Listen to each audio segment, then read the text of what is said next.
Muy buenas noches a todos. Yo soy un voluntario de ayuda a la Iglesia necesitada. Yo voy acompañando al Padre Montes, me llamo Carlos Tortosa, y al Padre Murat. Y bueno, lo primero que quiero hacer, evidentemente, es agradecerles de todo corazón que estén aquí esta noche, porque yo sé que en esta preciosidad de ciudad de San Sebastián podrían estar haciendo otras muchísimas cosas y han preferido venir aquí, dejar lo que tuvieran que hacer, otras cosas, y venir aquí a escuchar hablar sobre nuestros hermanos, los hermanos perseguidos y la iglesia necesitada. Así que, de todo corazón, muchísimas gracias en nombre de todos aquellos que están repartidos por el mundo, ahora lo verán, y que no pueden dárselas personalmente. Yo sé que muchos de ustedes, posiblemente la mayoría, ya conocen Ayuda a la Iglesia Necesitada, la Fundación de la Santa Sede, incluso que son benefactores, pero hay otros que quizás sea la primera vez que oyen hablar de nosotros, así que en 2 minutos les voy a decir por encima quiénes somos, qué es Ayuda a la Iglesia Necesitada. No acaba de nacer hoy esta fundación. Ya hace 70 años, en la posguerra mundial, el Papa Pío XII, en el año 1947, pues se dio cuenta que había miles de sacerdotes cristianos y religiosos, cristianos, que querían huir, habían quedado atrapados en la Europa del Este, la Europa comunista, y estaban huyendo hacia el oeste, hacia las naciones de sus antiguos enemigos, buscando ayuda. Estaban en campos también de refugiados. Entonces el Papa Pío XII pidió a una orden, la orden premonstratense holandesa, que estaba en Holanda, pues que les ayudara de alguna forma, y surgió el padre Berenfried van Straten, que fue el que se puso en marcha para ayudar a todos estos sacerdotes y cristianos que estaban huyendo del comunismo, de la parte comunista de Europa. Bueno, este sacerdote pues consiguió no solamente alimento material, le llamaban el padre tocino por la cantidad de toneladas de tocino que consiguió de las mermadas cartillas de racionamiento de los holandeses, belgas, alemanes, que quedaron libres en aquella época. Pero no solamente consiguió el alimento material para su estómago, sino el necesario alimento espiritual. Así como comenzó lo que ha llegado a ser la Fundación Ayuda a la Iglesia Necesitada. Él jamás podría imaginar que 70 años después de aquello, pues estuviéramos ayudando en 140 países de todo el mundo, a través de unos aproximadamente 6.000 proyectos al año. Cada proyecto es una necesidad que se siente en algún sitio y que forzosamente a través del obispo de la diócesis que sea del mundo, pues nos llega a la central de Alemania, y se trata de resolver 6.000. ¿Qué tipo de cosas son? Pues desde reconstrucción de templos que han sido asaltados, o construcción donde no tienen dinero, la manutención de sacerdotes en lugares pobrísimos, o donde la iglesia está totalmente oculta. Hay sitios donde no es que no haya una declaración de la renta para poner una crucecita, es que no hay, porque no tiene uso, ni un cestillo para pasar en misa, en sitios extremadamente pobres. O ayudamos con vehículos para que un sacerdote en el centro de África pueda llegar al menos una vez al mes a toda su parroquia, extendidísima por la diócesis. O hacemos material catequético, muchísimo material para catequesis, para niños y para mayores. En fin, un tipo de labor preferentemente pastoral. Ayudamos a los pastores, digámoslo así, a los pastores de la Iglesia en su labor evangélica. Pero también hacemos una parte que es pequeña, pero es una buena parte, de ayuda en situaciones pues, de emergencia o de persecución, que es lo que hoy, precisamente esta noche, nos va a tratar. Tened en cuenta que son cristianos que necesitan de todo, pero lo primero que necesitan es que se sepa su historia, que se conozca qué les ocurre, que se sepa de ellos, porque si no se sabe de ellos, no se sabe su historia, difícilmente se nos va a ocurrir rezar por ellos, o difícilmente se nos va a ocurrir ayudarles con nuestra caridad, con nuestros donativos. Y es necesario que se sepa de ellos. Por ejemplo, porque es que la prensa de esto prácticamente no habla. Por ejemplo, yo les diría, si saben que hay más de 330 millones de cristianos que viven en países donde pueden ser perseguidos por causa de su fe. Y hay otros 60 millones de cristianos en el mundo, 60 millones, que pueden ser gravemente discriminados por su fe. O sea, estamos hablando de casi 400 millones de cristianos que viven en países donde pueden ser perseguidos por su fe. ¿O saben ustedes que en el año 2015 fueron atacados 2.400 templos en el mundo? Bueno, esto es una labor que nosotros hacemos en la Iglesia Editada. Lo primero, pues acercarles esa información a ustedes, porque es la base del resto, ¿no? Por eso en esta ocasión pues hemos traído aquí a San Sebastián al padre Jacques Boucard, que les va a dar pues su testimonio. Él es sirio, estuvo secuestrado por el Estado Islámico, nosotros lo llamamos Daesh, y estuvo secuestrado por el Daesh, y les va a contar pues su historia, una historia pues problemática, de dolor, pero también enormemente cargada de fe y algo tremendo, como él dice, casi milagroso, que es el perdón, ¿no?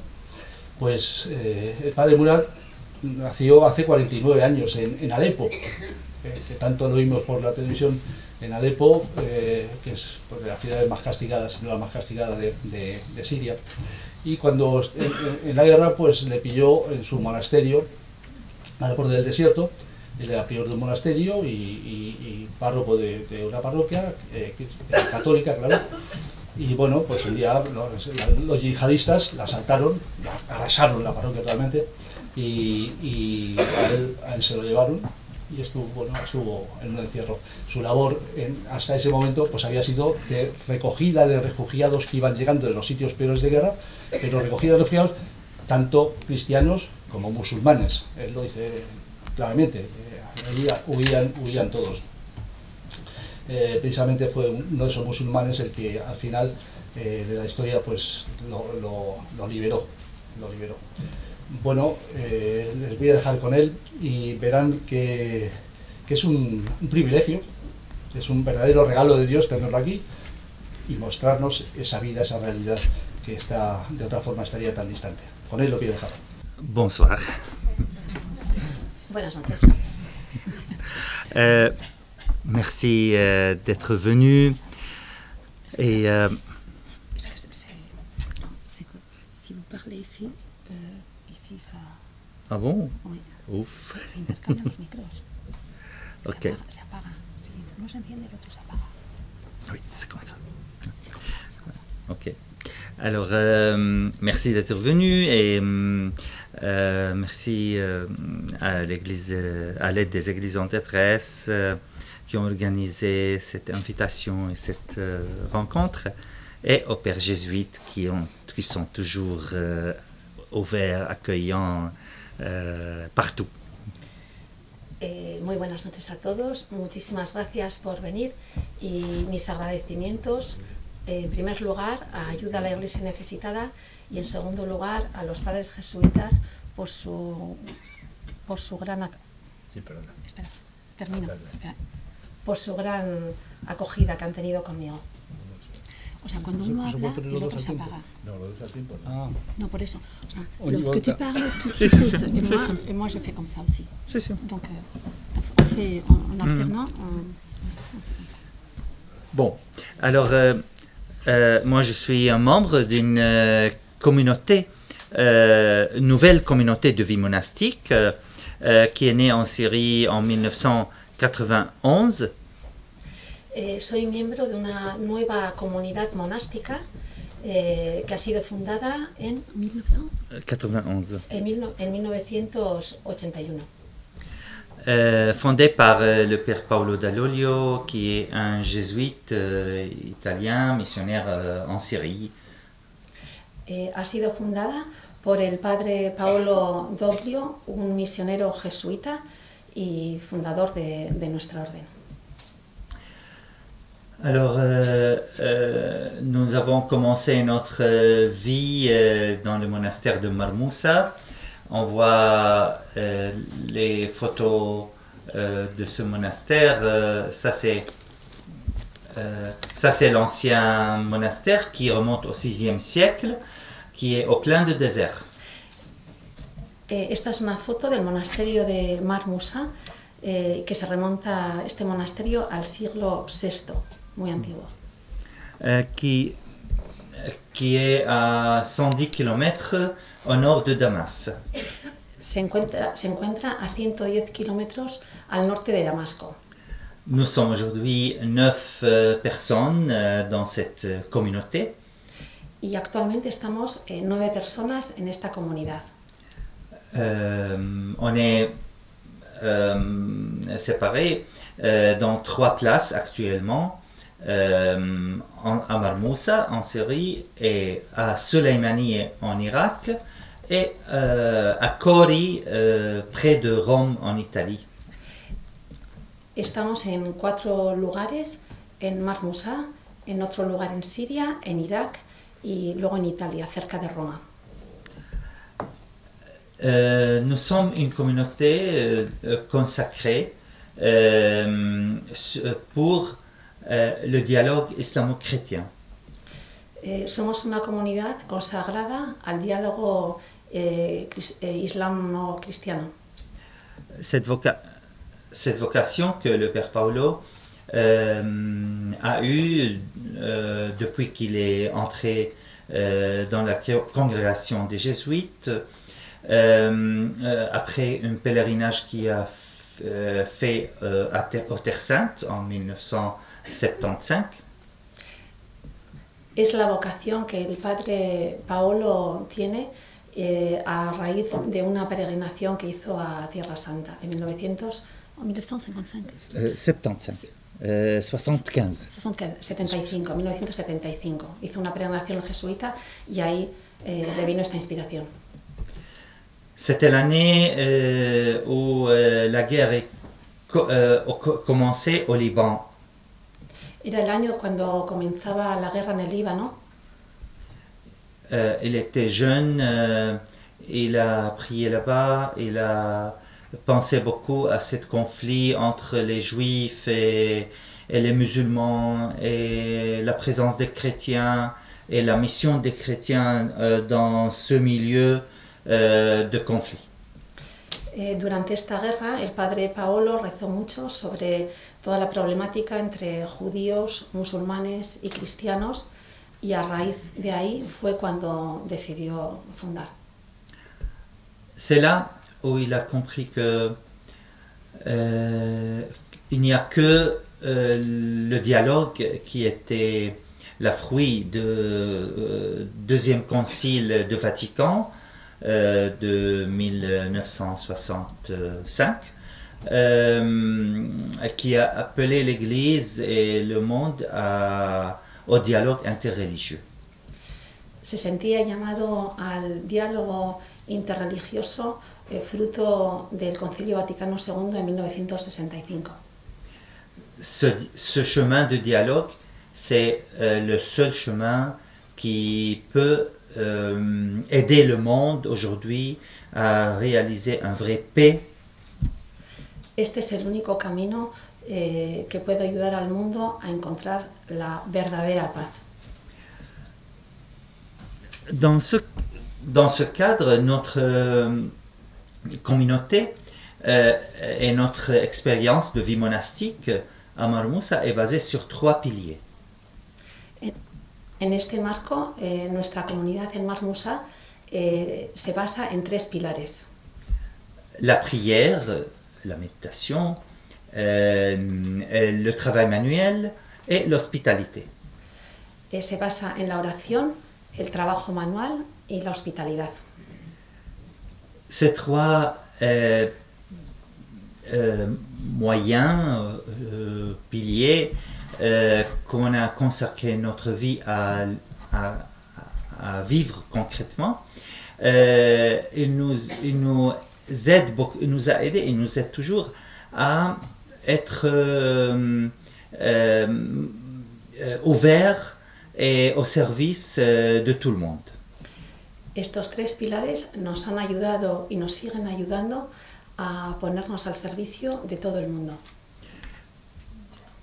Durant toutes les années passées avant la guerre, l'église de monastère qui est où il y a des peintures de 11e et 12e siècle, des peintures uniques. Antes de la guerra, este monasterio contaba con pinturas únicas del siglo XI y XII. Toute l'église est peintée. Il y a des fresques. Toda la iglesia está llena de frescos. Ces fresques, on peut dire comme ça que c'est une Bible dessinée. Es como una Biblia dibujada. C'est un catéchisme presque qui peut couvre tous les enseignements principaux de notre catéchisme. Es un auténtico catecismo que cubre prácticamente todos los contenidos de nuestro catecismo, con las imágenes. Alors, grâce à cette église, qu'on a pu toujours, et on peut toujours, ouvrir des discours, des dialogues, des communications, d'approchement, d'amitié, avec tout le monde qui venait à Marmousa, de partout du monde, et surtout les musulmans. Y con todas estas imágenes podíamos tener un intercambio, una comunicación, un diálogo con absolutamente todas las personas que venían a Marmousa, incluidos los musulmanes. Alors maintenant, je vous présente quelques photos de monastère pour que vous aurez une idée de ce lieu. Os voy a presentar unas imágenes del monasterio para que os hagáis una idea de cómo es. Alors, ça c'est un vue de côté ouest du monastère. Una vista del lado oeste del monasterio. Et là, c'est l'ancien monastère et le nouveau qui est en dessous de cette montagne. En primer plano está el antiguo monasterio y tras él está el nuevo. Ça, c'est l'entrée du monastère qui est toujours du 6e siècle, mais l'entrée et cette mur, il est le reste de l'origine du monastère qui était un tour romain qui remonte au 2e siècle. La entrada que veis allí remonta al siglo VI, pero la pequeña pared que se encuentra adelante es romana y se remonta al siglo II. La porte, vous voyez qu'elle est petite. Toutes les portes des anciens monastères dans le Moyen-Orient, je ne sais pas en Europe, peut-être ce n'est pas pareil. Ils sont très petits parce que pour deux raisons. Le premier, pour l'humilité, rappeler que nous entrons dans un lieu sacré. Et le deuxième, pour empêcher les animaux à entrer dans le cours du monastère parce qu'ils sont considérés comme des impurs, quoi. Como veis, la puerta es muy pequeñita y entonces en los monasterios en Oriente Medio, allí, por lo menos en Oriente Medio, en todos los monasterios, las puertas son así de pequeñas, tan pequeñas, por dos razones. Primero, por el tema de la humildad, de agacharse para poder entrar, el tema de la humildad, y en segundo lugar, para que no entren los animales, ya que también son considerados como impuros. Alors ici, c'est le nouveau monastère, que évidemment des églises en détresse, ils ont participé à construire ce monastère qui est consacré pour les retraites spirituelles, et on a fait pendant des années des rencontres interreligieuses avec des musulmans de différentes confessions et des chrétiens de différentes communautés. Este monasterio que veis es el nuevo y ha sido reconstruido gracias a la ayuda de la Iglesia necesitada, y ha tenido en él, ese monasterio es un lugar de retiro donde pues, se han hecho retiros con gente de diferentes religiones, es un lugar interreligioso, de diálogo interreligioso, donde ha habido retiros de diferentes religiones musulmanas y cristianas también. Ça c'est la route qui aide à monter au monastère.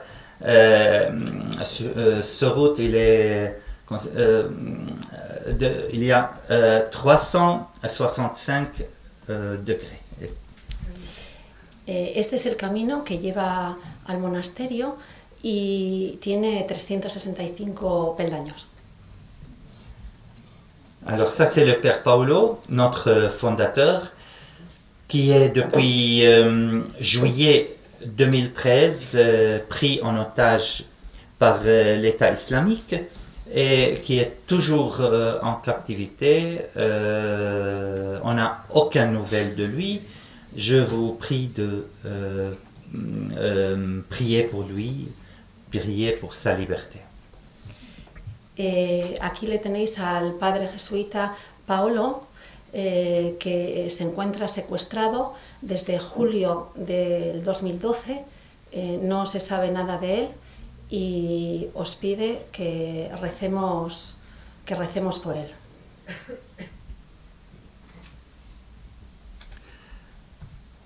Ça c'est un des dernières rencontres qu'on a organisées toujours pendant l'été. Sont un groupe de jeunes filles chiites d'une école religieuse musulmane de Damas qui sont venues pour participer à cette rencontre.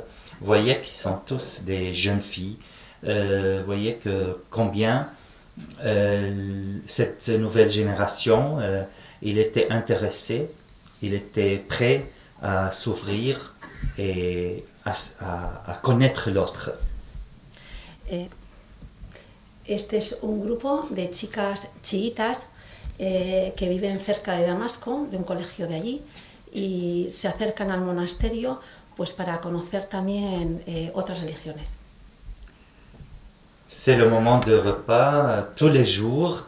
Imaginez-vous que tous les jours on a 6 temps des gens qui sont soyez le bienvenu pour manger avec nous le repas de midi qui vient de partout. Esta es la comida del mediodía y como podéis ver hay gente que viene pues de muchos lugares del mundo y siempre compartimos con ellos pues nuestra comida, nuestro rato de mediodía. Ça c'est un exemple des réunions qu'on faisait entre musulmans et chrétiens pour le dialogue. Esta es una muestra de las reuniones que teníamos de diálogo interreligioso entre personas de diferentes confesiones. Ça c'est le moment de la prière. Vous voyez qu'il y a tous les souliers qui sont dehors de la porte de l'église. Un signe traditionnel chez le christianisme, les juifs et les musulmans. Nous, normalement dans nos paroisses, on a pris la tradition occidentale grâce aux missionnaires franciscains, jésuites qui ont venu en Orient. Mais à l'origine, nous étions égaux avec les juifs et les musulmans. On enlève les chaussures en rappelant ce que Dieu a dit à Moïse, que tu es sur une terre sainte, enlève tes chaussures, enlève ton relation avec le monde et venez nu, venez libre pour être devant moi. Como veis en esta foto está llena de zapatos, entonces en las tres grandes religiones, cristianos, judíos y musulmanes, nos quitamos los zapatos antes de entrar. Es un signo que lo dice Moisés en el Antiguo Testamento, que nos pongamos descalzos como signo de olvidarnos de nuestra presencia terrena para pasar a un lugar ya celestial y olvidarnos de de nuestra realidad terrena. Vous voyez les fresques sur tous les murs de l'église. Ça, c'est une fresque qui montre tout un enseignement de l'Apocalypse sur le jugement dernier. Este es un fresco que muestra un pasaje del Apocalipsis sobre el último juicio, el juicio final. Ça, c'est notre troupeau de chèvres où on faisait toujours des bons fromages de chèvre qui étaient très connus. Il y a des gens qui venaient de partout de la Syrie pour acheter notre fromage et c'est grâce à ça qu'on pouvait vivre aussi. Mais qui étaient les premières victimes de cette guerre parce qu'ils ont été volés en 2012. Bueno, este es nuestro rebaño de cabras. Hacemos unos quesos riquísimos, muy buenos, y entonces bueno, pues venían de todas las partes de Siria a comprar nuestro queso, que era uno de nuestro medio de vida. Y bueno, las primeras víctimas de todo este lío de guerra pues fueron las cabras porque las robaron. Las primeras en desaparecer fueron las cabras. Ça c'est aussi notre magasin où on vend nos productions si de Marmoussa, si de Marliane. Et aussi des fabrications des jeunes chrétiens pauvres. Ils n'ont pas des moyens ils ont bien avec leurs mains, leurs fonctions, mais ils n'ont pas l'occasion de vivre, de vendre parce que toujours les marchés dans les grandes villes, ils gagnent ce qui est fort, ce qui a beaucoup des choses. Alors nous, on a tourné vers les jeunes qui sont commencés à vivre leur vie pour leur aider, leur soutenir. Esta es una de las tienditas de nuestros dos monasterios, de Marmoussa y de Marelian, y en ella vendemos nuestros productos, así como también los productos que hacen los cristianos que son muy pobres. Entonces hacen pequeños detallitos, pequeñas cosas que en los grandes comercios pues no se puede adquirir. Entonces ellos hacen pues cosas pequeñitas y nosotros las ponemos a la venta pues para ayudarles también a sobrevivir.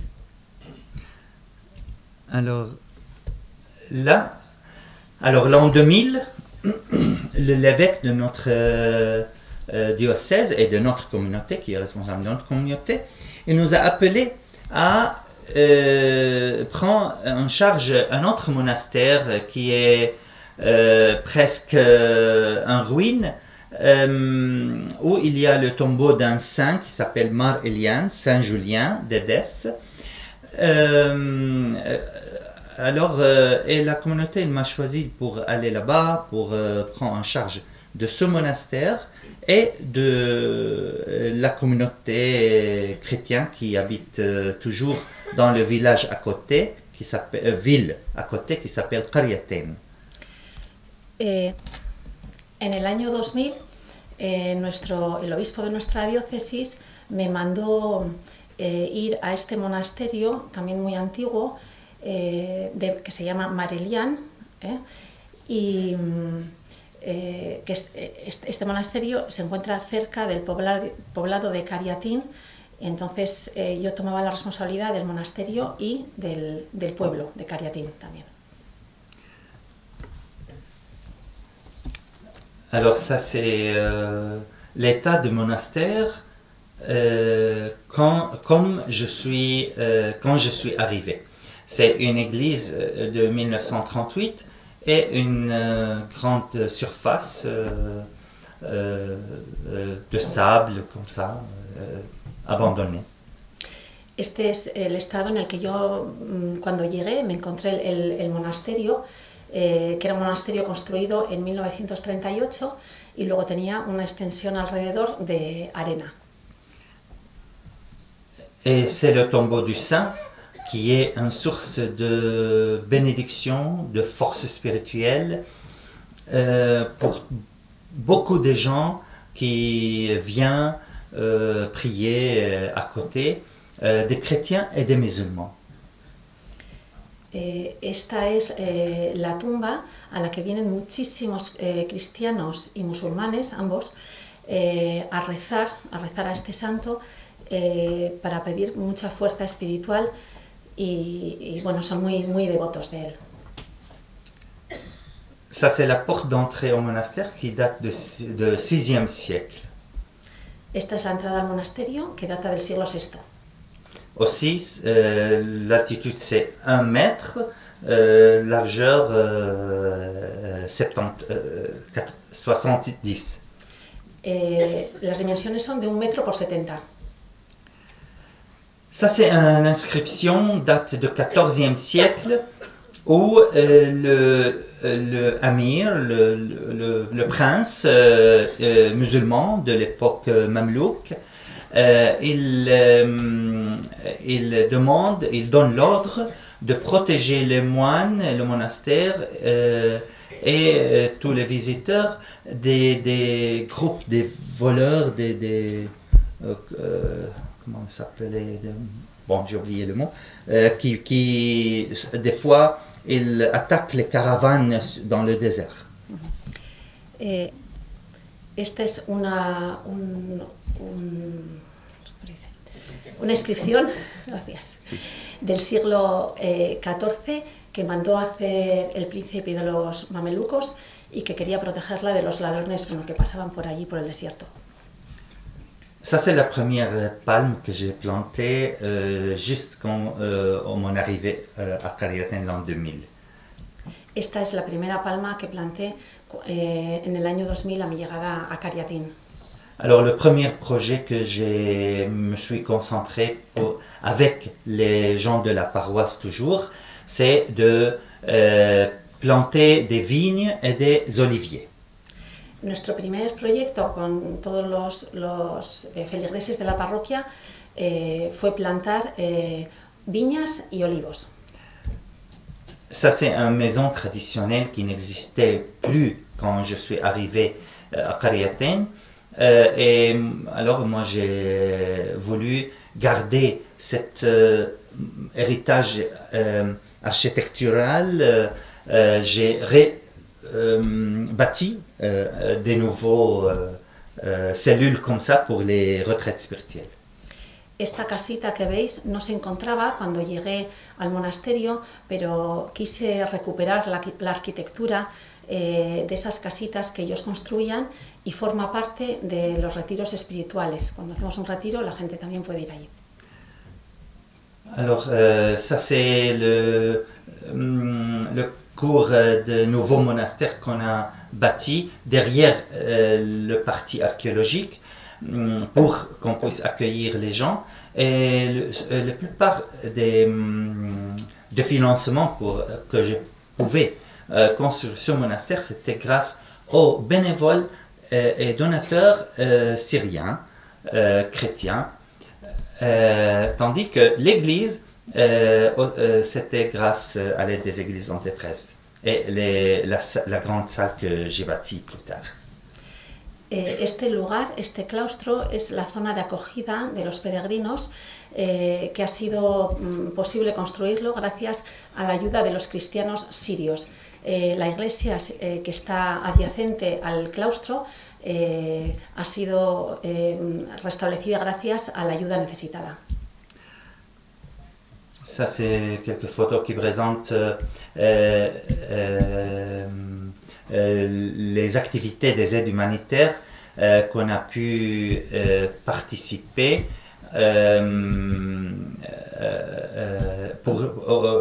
pour les musulmans et les chrétiens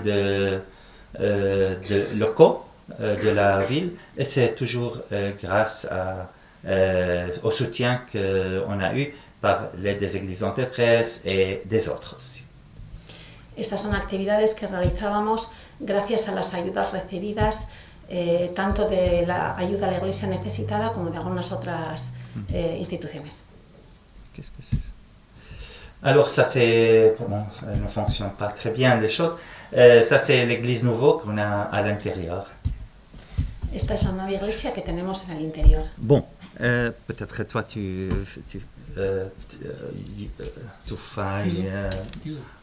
pourrais essayer de continuer, mais et moi je parle de mon Oui, captivité. Ouais. Alors, l'an 2015, le 21 mai, un groupe de djihadistes, au moment que les tensions sont augmentées dans la région de Khariatin, En el día 21 de mayo del 2015, cuando la tensión en Cariatín estaba aumentando,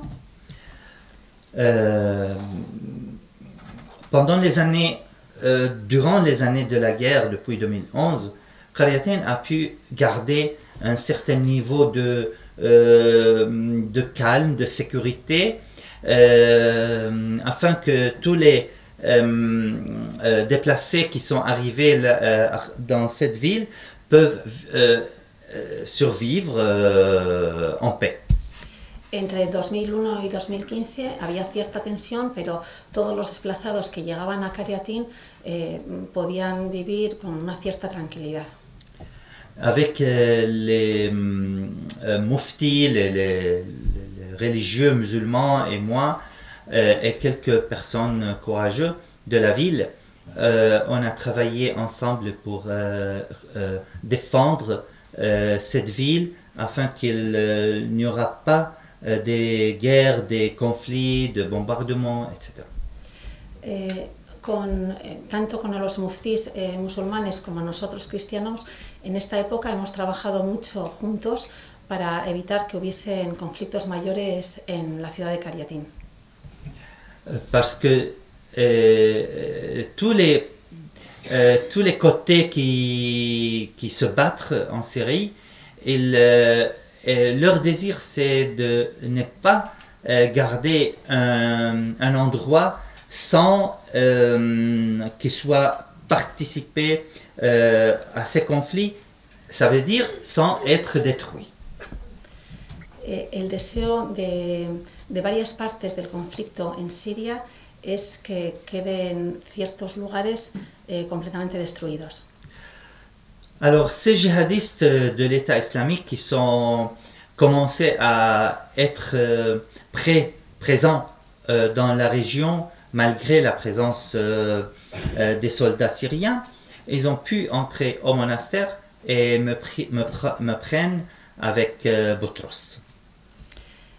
Estos soldados, a pesar de toda la guardia de los soldados sirios, estos yihadistas entraron en el monasterio y le cogieron, le secuestraron. Boutros, c'est un postulant qui était avec moi, qui voulait devenir moine. Il est aussi d'Alep, comme moi.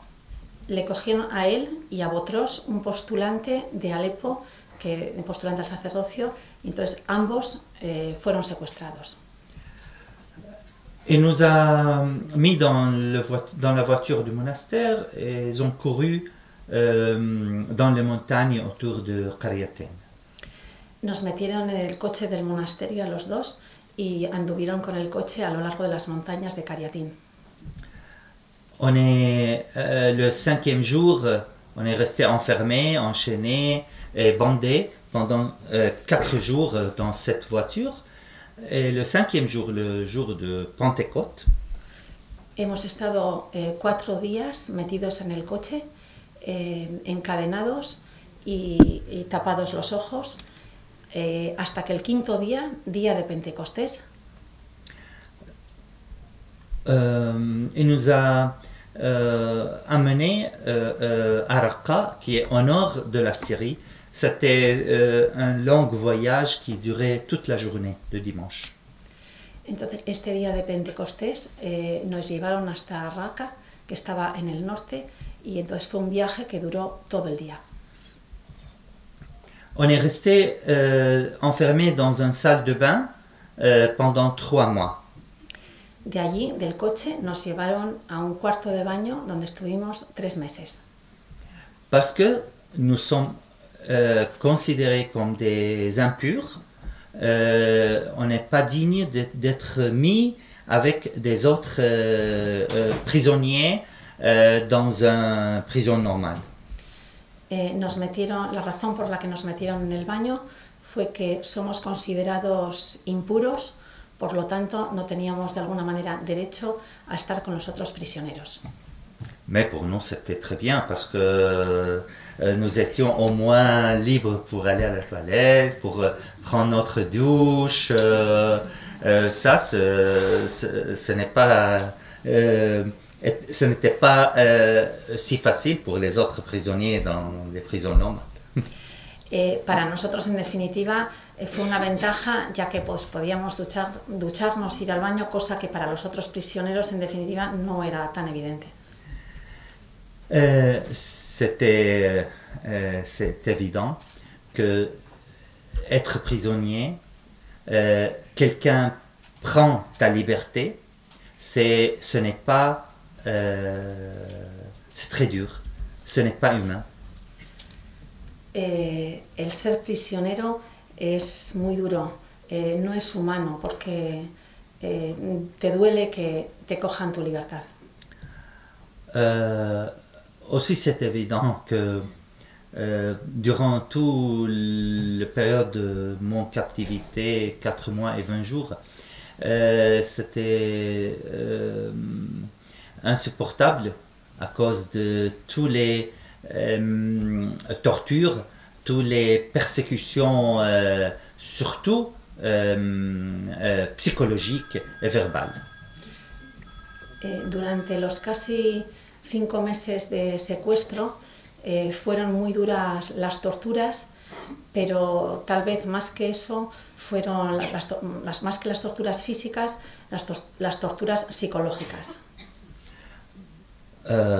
J'ai oublié complètement toutes les expressions, toutes les paroles, tous les moyens de torture qu'ils ont utilisés avec moi. Mais je vous donne juste une phrase comme exemple qui peut vous donner une idée sur le niveau de torture qu'on a reçu. He olvidado prácticamente todo lo que ha sido la tortura psicológica, pero voy a deciros una frase como ejemplo de lo que aquello significó. Si vous ne convertissez pas à l'islam, si vous ne convertissez pas à l'islam, on va couper la tête. Si no te conviertes al Islam, te cortamos la cabeza. Alors, la première fois que j'ai entendu, tout au début, cette phrase, bon, c'était pas facile, pas du tout, quoi. Ça m'a fait vraiment peur. Vous pouvez comprendre que toute l'imagination commence à travailler, tous les pensées sont concentrées sur ce moment où ils vont mettre le couteau sur l'orge, etc. Mais la primera vez que escuché esta amenaza me invadió el miedo y entonces comenzó mi imaginación a ver el cuchillo en mi garganta. Bueno, pues que era horrible, ¿no? Y no podía concentrarme hacia otra cosa. El miedo realmente me invadió. Mais au milieu de toutes ces contradictions, de toutes ces douleurs et souffrances que vous pouvez imaginer qu'on a vécues, surtout dans les premiers jours, le bon Dieu était présent et la Vierge Marie, elle nous soutenait. Dentro de este gran dolor de los primeros días, de contradicciones, de incomprensiones, el buen Dios me sostenía, así como la Virgen María también. Le premier moment de mon captivité, La première idée que j'avais, c'est de courir vers ma mère en priant le chapelet, le rosaire. Mi primera idea cuando fui secuestrado fue como correr hacia la Virgen rezando el rosario. Pendant toute la période de mon captivité, c'était, je peux appeler maintenant, je peux considérer comme un temps de retraite spirituelle. Ahora, visto a posteriori, puedo considerar que realmente todo mi secuestro fue un auténtico retiro espiritual. Parce qu'à part la persécution, à part la torture qu'ils ont pratiquée sur moi, je n'avais pas autre que passer tout le temps à prier. C'était une bonne occasion. Puesto que aparte de las torturas físicas que sufría, tenía mucho tiempo, por lo tanto, pues me dedicaba a rezar y fue un auténtico retiro. Le 3 août, cet État islamique a pu prendre le territoire de Qaryatain et ils ont pris directement 250 chrétiens en otage à Palmyre. El día 3 de agosto, 250 cristianos fueron secuestrados de Qaryatain y llevados a Palmyre. Quelques jours plus tard, un des émirs, des chefs de l'État islamique, est venu dans cette salle de bain. Il m'a demandé, est-ce que tu es Baba Jacques, Père Jacques? Uno de esos días, el emir, uno de los jefes islámicos, vino a preguntarme al cuarto de baño, ¿eres Baba Jacques? ¿Eres el padre Jacques? Je lui dis, oui, c'est moi. Il a dit, viens, prépare-toi. Ils m'ont cassé la tête en demandant de toi.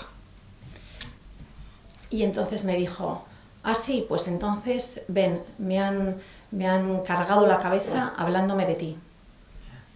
Moi, évidemment, j'avais peur parce que je n'ai pas aucune idée de ce qui se passe hors de cette prison, quoi, de cette salle de bain.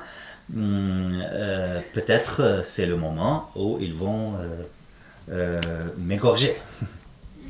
Yo tenía mucho miedo porque no sabía, yo estaba en el cuarto de baño, entonces no sabía qué era lo que ocurría fuera. Entonces pensaba que el momento de mi decapitación había llegado. Il m'a mis avec Boutros et un autre chrétien qui était avec moi dernièrement dans une voiture et quelques djihadistes armés et il a couru pendant 4 heures dans le désert. Nos pusieron a Boutros, a otro cristiano y a mí en el coche con unos yihadistas enmascarados y nos llevaron durante muchas horas en el coche.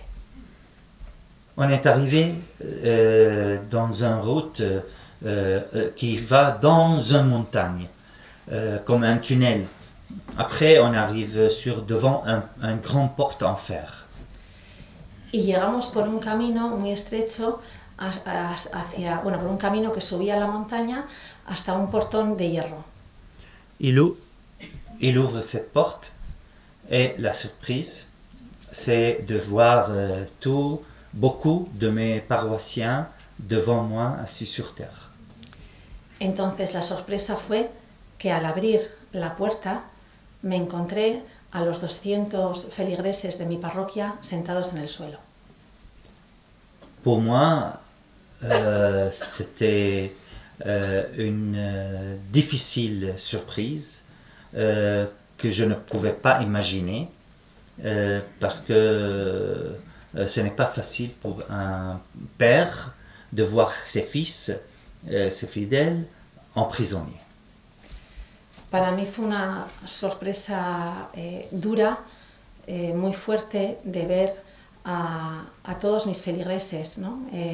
Yo como padre ver a todos allí secuestrados en el suelo.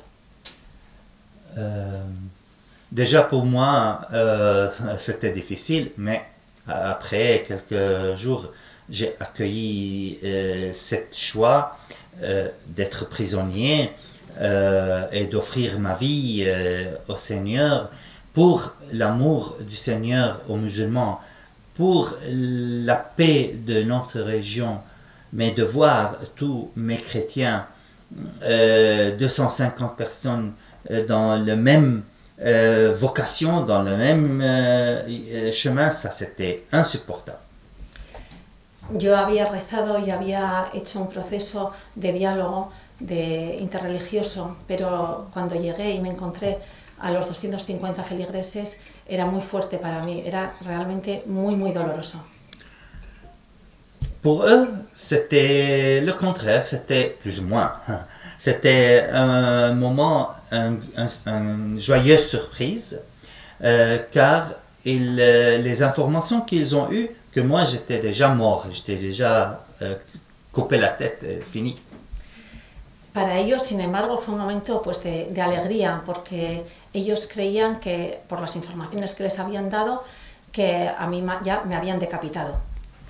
Et aussi c'était un signe d'espérance. Y por lo tanto era un signo de esperanza.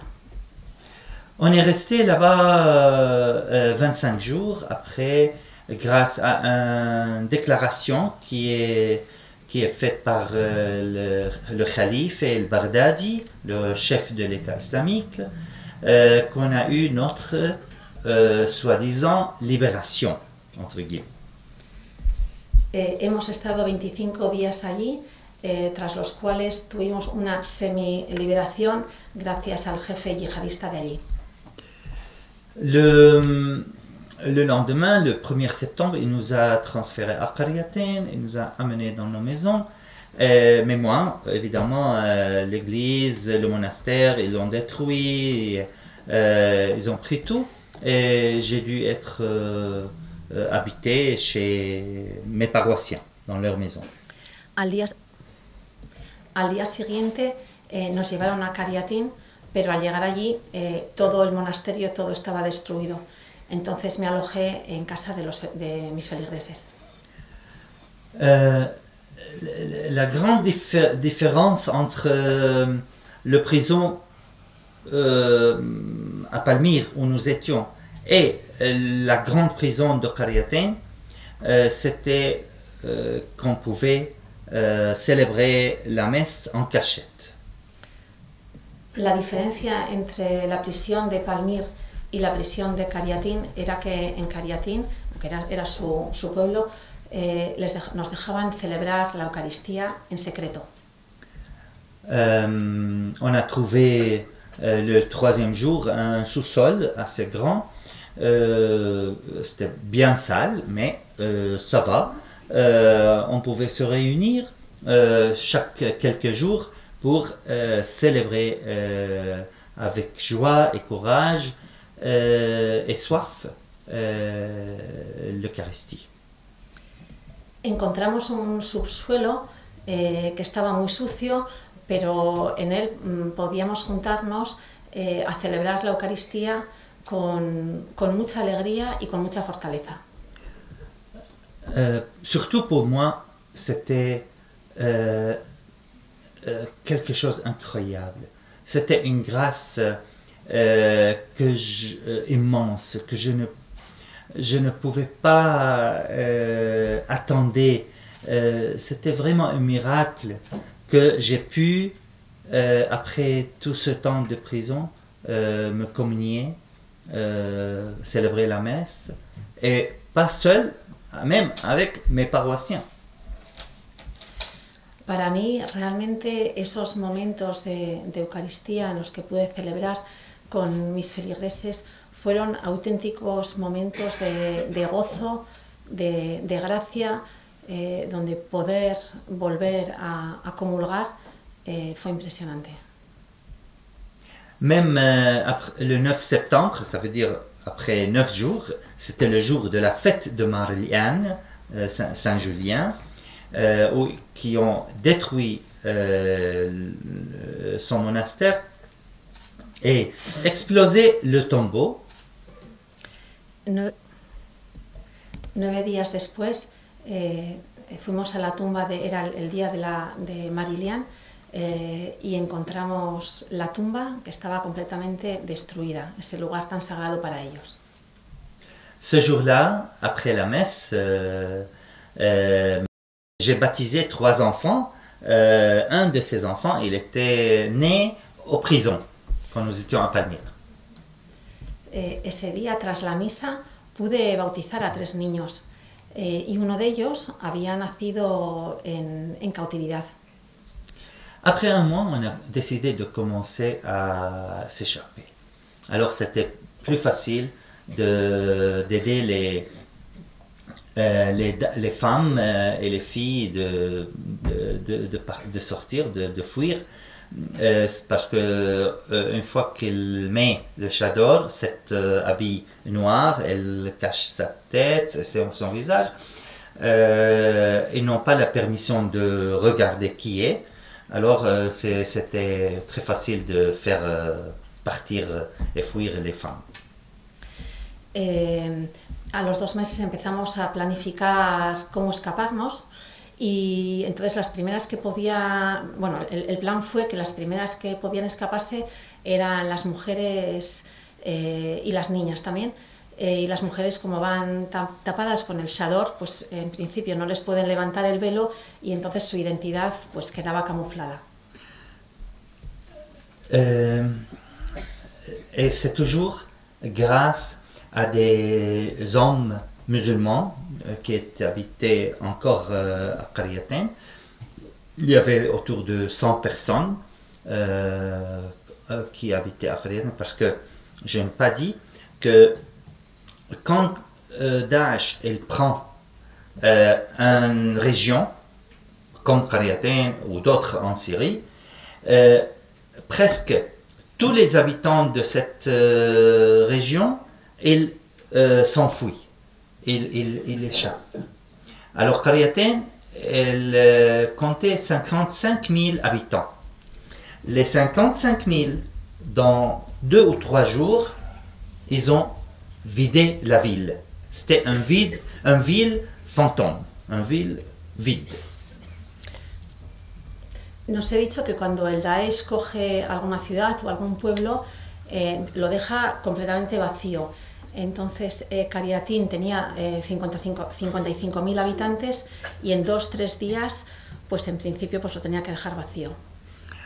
Le 40e jour, j'ai décidé moi-même de fuir. J'ai fait les 2 jours avant sans savoir que j'ai décidé, parce que j'ai décidé au moment de fuir. Mais sans savoir, je faisais toujours des visites continuelles à mes paroissiens.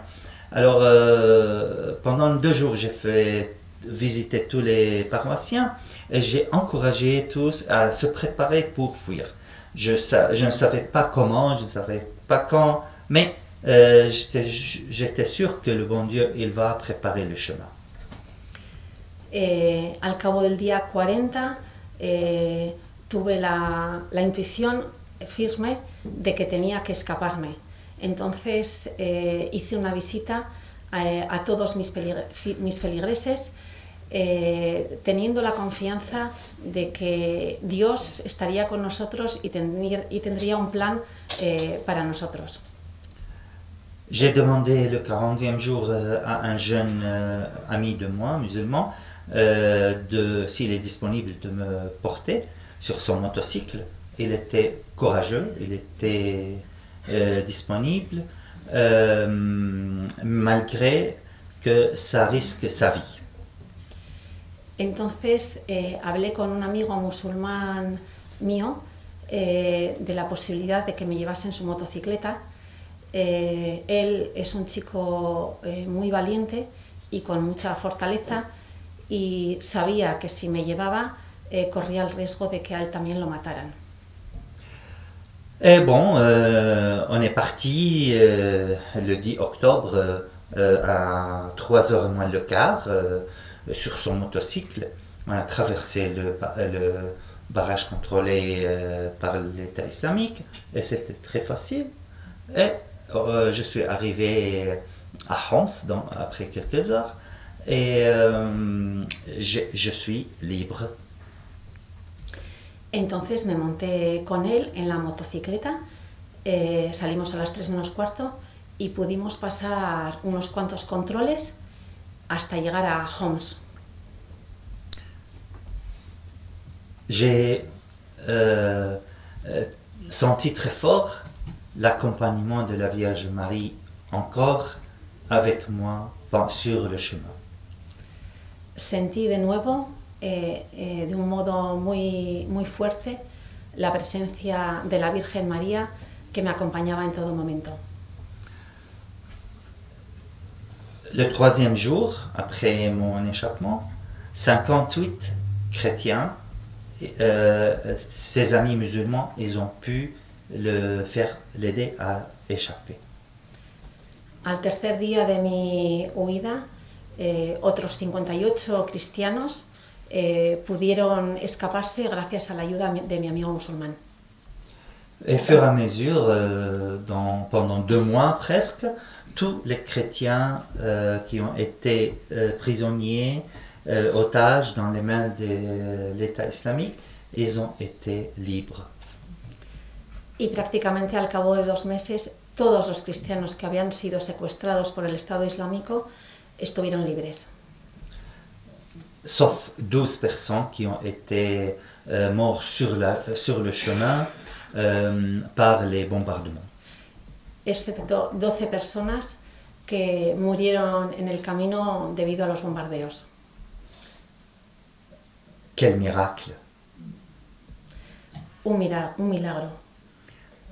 Ce n'est pas évident, ce n'est pas normal que si tant de chrétiens étaient dans les mains des djihadistes, le pire, le plus dur, le plus criminel dans notre monde, que tous soyez vivants et libres.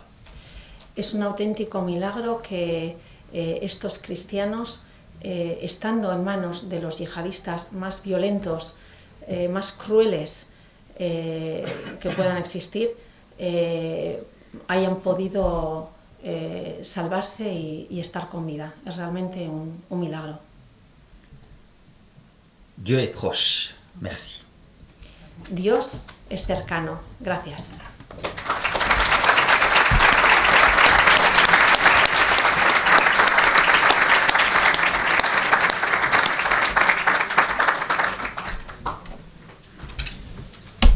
Pues muchísimas gracias al Padre Murat. Realmente, como sigo pensando, como les decía al principio, que es un privilegio. Aparte de como dice él, un milagro. Un privilegio, pues, tenerlo aquí y tener de primera mano a alguien que lo ha vivido desde dentro y, claro, lo ha contado muy suavemente, yo me lo sé más profundamente y es verdaderamente un privilegio tenerlo aquí. Y bueno, pues esto es de lo que les hablaba, en las cosas que hacemos en ayuda a la Iglesia necesitada, traerles la voz de todos esos cristianos, que no solamente es aquí en Siria o en Irak o en la China, en Nigeria, por todo el mundo, gente que necesita que se conozca su historia. Por eso lo primero que hacemos nosotros, el primer pilar nuestro de nuestro trabajo es informar, la información. Y es lo primero que les pido a ustedes, pues que se informen, que busquen información pues a través de nuestros boletines. Si no lo reciben, es gratuito y les hemos dado unas hojitas que nosotros le llamamos de los 3 compromisos, pues con tachar ahí los compromisos que quieran, nosotros y decirnos su nombre y cualquier forma de información de llegar a ustedes, pues o una dirección, un correo electrónico, un teléfono, ya nosotros se lo mandaríamos. Gratuito. Lo primero es que se tienen que informar a otros. Lo segundo que yo les pediría es que recen. También está puesto en esa hojilla para que, pidiéndoles sus oraciones, que recen constantemente por los que están perseguidos en su familia, a solas, que recen constantemente. Ellos siempre lo piden, que recemos por ellos. por los cristianos perseguidos. Y lo tercero, naturalmente, es la caridad, la ayuda, ayudarlos, porque todos estos proyectos de los que hablamos hay que pagarlos. Nosotros no tenemos autorización para recoger donativos prefiero el metálico. Por eso el que se sienta movido, el que todavía no es benefactor y quiere hacerlo, o quiere hacer un donativo puntual, mejor si es pues, 10 euros al mes, o 5 o 100, lo que quiera, pues también está ahí esa hojilla que les hemos dado, ponen una crucecita y nosotros nos ocupamos en llamarle y ya se establece esa relación, porque nosotros no podemos, como digo, no podemos recoger donativos. Pero se tiene que comprometer en algo con esta parte del mundo, con esos 400 millones de cristianos que necesitan de nosotros, 400 millones. De alguna forma hay que adquirir un compromiso, no solamente pues, sentirlo, sino ayudarlos en todo lo que podamos. Bueno, para terminar, el que quiera puede ir escribiendo por eso que luego no lo pueden dar, y si quieren lo pueden meter en unos sobres que algunos lo tendrán, los sobres blancos, que no es para meter dinero, porque le digo que no podemos recoger donativos en metálico, sino, pues si quieren, por discreción, si quieren que sea más discreta su hojilla, pues nos la dan en el sobre. Y si les parece, pues para terminar vamos a dos cosas. Yo les pediría que rezáramos todos juntos esa oración por los cristianos perseguidos, que está en el reverso de la estampa que supongo que todos tienen, y luego le voy a pedir al padre Murat que nos cante una oración que todos conocerán, y que una buena noche se despertó en su cautiverio.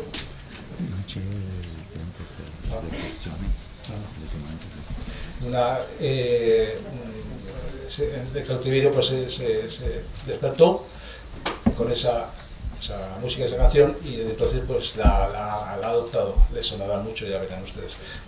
Hacemos la oración y a continuación les cantará esta oración, oración.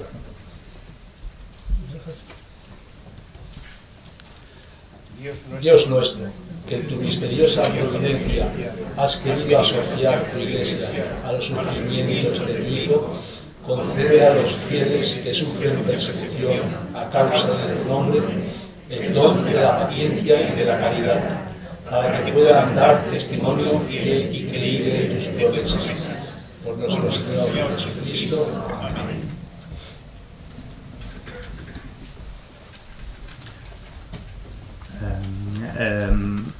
On n'a pas oublié de dire grand merci à Martha pour la traduction et pour toutes ses missions à travers le catéchisme et toutes les personnes qui font ce service dans l'Église.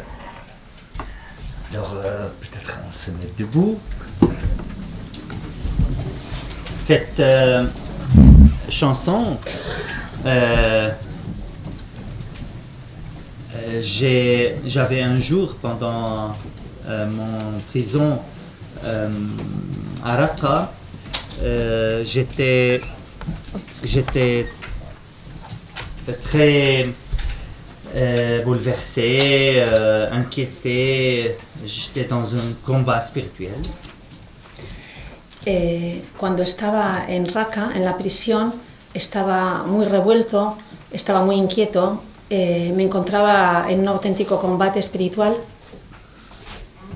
Et j'ai dormi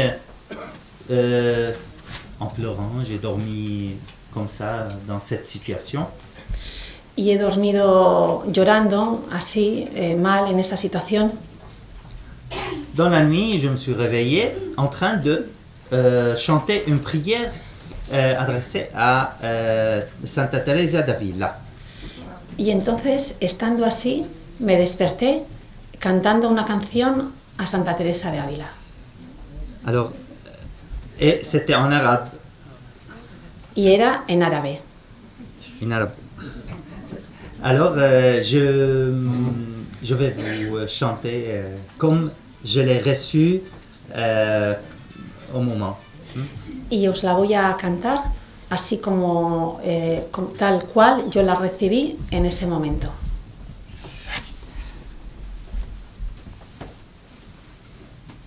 لا شيء يقلقك لا شيء يخيفك إن الله معك فلا يدنو منك الشر لا شيء يقلقك لا شيء يخيفك حسبك الله وحده لا شيء يقلقك لا شيء يخيفك إن الله معك فلا يدنو منك الشر لا شيء يقلقك لا شيء يخيفك حسبك الله وحده. Vous avez deviné?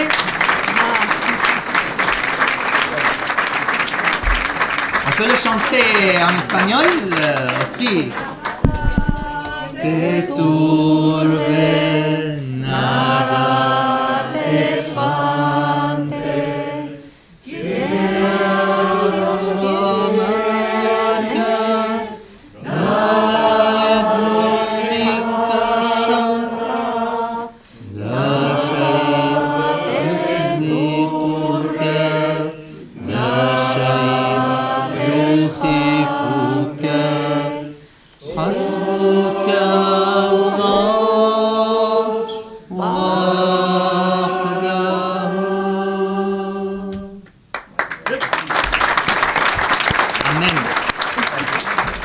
Muchísimas gracias a todos.